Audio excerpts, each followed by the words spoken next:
దేశవ్యాప్తంగా సంచలనం సృష్టించినటువంటి ఓబులాపురం మైనింగ్ కేసులో ఈరోజు నాంపల్లి సిబిఐ కోర్టు సంచలనమైనటువంటి తీర్పునిచ్చింది.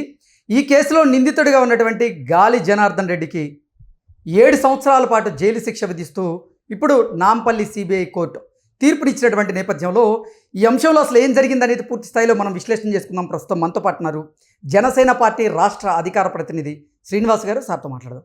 సార్ నమస్తే. సార్ నమస్తే అండి. దేశవ్యాప్తంగా సంచలనం సృష్టించిన ఓబులాపురం మైనింగ్ కేసులో గాలి జనార్దన్ రెడ్డి గారికి 7 సంవత్సరాల జైలు శిక్ష విధిస్తూ ఇప్పుడు నాంపల్లి సిబిఐ కోర్టు తీర్పునివ్వడం జరిగింది. తుది తీర్పు ఏంటి సార్, దీన్ని ఎలా చూడాలి? కృష్ణ గారు, మీరు అన్న మాటలోనే దేశవ్యాప్తంగా సంచలనం సృష్టించింది అన్నారు కదా. ఇందాక కేసు తీర్పు అయిపోయిన తర్వాత బయటకు వచ్చిన తర్వాత గాలి జనార్దన్ రెడ్డి గారి వారి లాయర్ గారు మాట్లాడుతూ వీటిలో సబ్జెక్ట్ ఏమీ లేదు, కాకపోతే దీన్ని ఒక సంచలనం చేశారు కేసుని, అందుకనే ఇటువంటి తీర్పులు వస్తున్నాయనే విధంగా మాట్లాడాడు ఆయన. అంటే ఆయన దృష్టిలో చాలా చిన్న విషయం కింద మాట్లాడాడు. సరే, అసలు విషయానికి వస్తే అంటే ఆయన చెప్పిన దాని ప్రకారంగా ఈ కేసులో మ్యాటర్ వీక్ పబ్లిసిటీ పీక్ అంటారా అన్నట్టుగా, అంతే తప్ప ఏమీ లేదు అన్నట్టుగా మాట్లాడుతున్నాడు ఆయన. సరే, వాళ్ళ లాయర్ కాబట్టి అలాగే మాట్లాడతాడు అనుకోండి. నేనేమంటున్నానంటే దాదాపు 16 సంవత్సరాల క్రితం స్టోరీ ఇది. అప్పట్లో రాజశేఖర రెడ్డి గారి ముఖ్యమంత్రిగా ఉన్నప్పుడు ఇచ్చినటువంటి అనుమతులు. ఇష్యూ ఏంటి? ఓబులాపురం మైనింగ్ కంపెనీ అనేటువంటి కంపెనీకి అక్కడ అనంతపురం జిల్లాలో కర్ణాటక బార్డర్లో ఓబులాపురం అని, దాంతోపాటు ఇంకో 2 గ్రామాలకు సంబంధించినటువంటి పరిధిలో ఇనుప ఖనిజం తవ్వడానికి అనుమతులు ఇచ్చారు.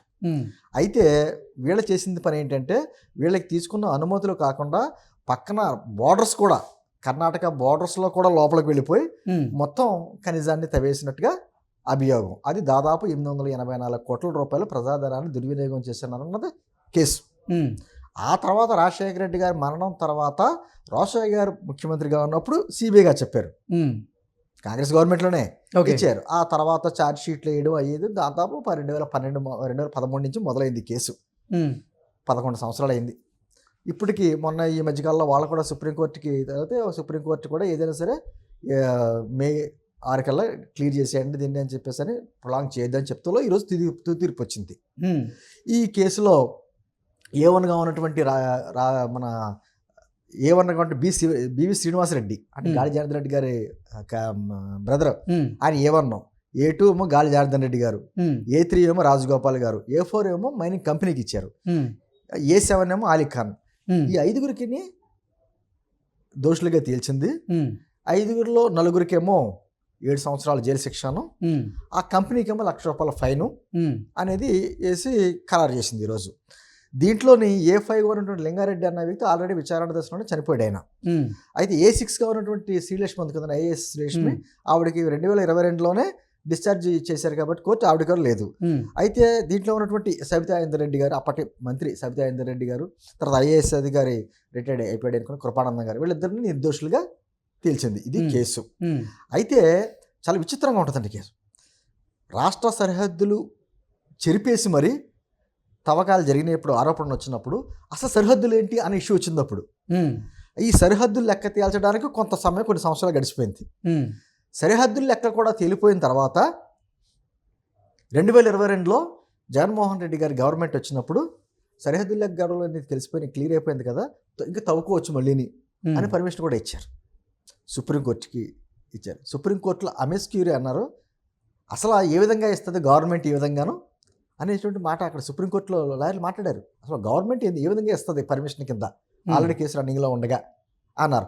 కనీసం ప్రభుత్వానికి సంబంధించిన లాయర్లు కూడా అటెండ్ అవ్వలేదు ఇంకా.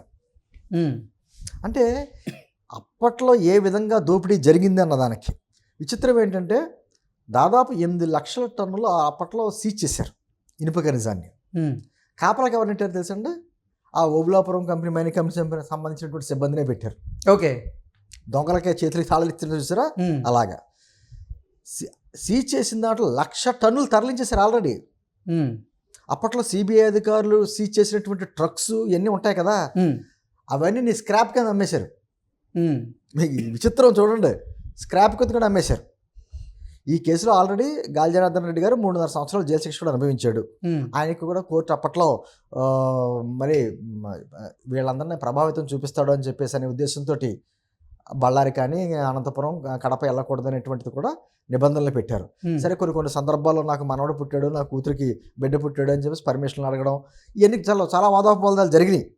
దీని వెనకాల చాలామంది హస్తాలు ఉన్నట్టుగా తెలిసింది అప్పట్లో. చాలామంది ఏముందండి, మన ఆల్రెడీ ఉన్నారు కదా జగన్మోహన్ రెడ్డి గారు, వీళ్ళ హస్తాలన్నా కూడా ఉన్నాయని చెప్పేసి అని. అంటే బ్రాహ్మణి మైనింగ్ కంపెనీ ఉంది కదా, బ్రాహ్మణి మైనింగ్ కంపెనీకి ఈ ఓబులాపురం మైన్స్ కట్టబెట్టేలాగా అక్కడ క్యాప్టివ్ మైన్స్ అనే పదాన్ని చాలా తెలివిగా లేకుండా చేశారు అనేటువంటిది అసలు అపవాదం అప్పట్లో ఐఏఎస్ అధికారి శ్రీలక్ష్మి గారి మీద ఉన్నది. క్యాప్టివ్ మైన్స్ అన్నది లేకుండా చేసిందని నైట్ పర్మిషన్ ఇచ్చి సంతకం చేసింది మినిస్టర్గా సబితా ఇందర్ రెడ్డి గారని ఇంకొక అపవాదు.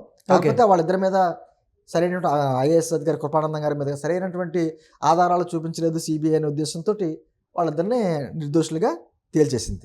అంటే 884 కోట్ల రూపాయలు అని చెప్పేసి ప్రభుత్వ లెక్కల ప్రకారం, మామూలుగా అయితే కొన్ని వేల కోట్ల రూపాయలు దోపిడేది. అంటే ఖనిజ సంపదని, ప్రజా సంపదని ఏ విధంగా అప్పట్లో ప్రభుత్వం ఏ విధంగా దోసింది. అప్పట్లో వాన్పి కుంభకోణం కూడా ఆ టైంలోనే వచ్చింది.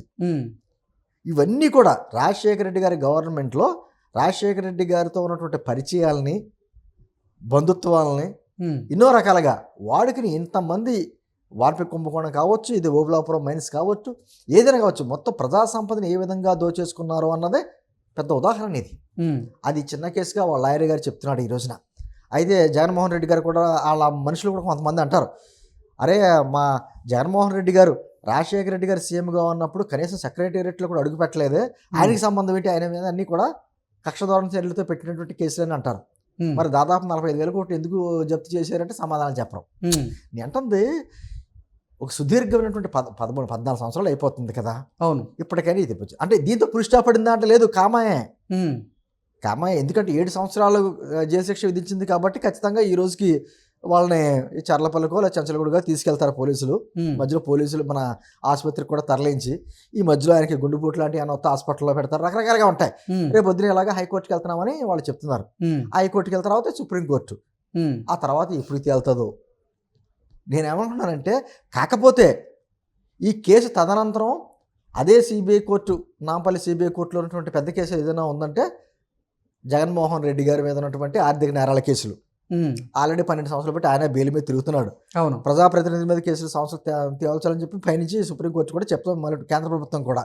ఇంకా నెక్స్ట్ లైన్లో ఉన్న వ్యక్తి ఎవరో అంటే గాలి జనార్దన్ రెడ్డి గారికి నెక్స్ట్ ఉన్నది ఎవరో అంటే జగన్మోహన్ రెడ్డి గారు. ఇప్పుడు ఆయన కేసు రెడీగా ఉంది. అంటే కృష్ణ గారు నేనేమంటున్నానంటే, ఈ కేసు ఒక ఉదాహరణ.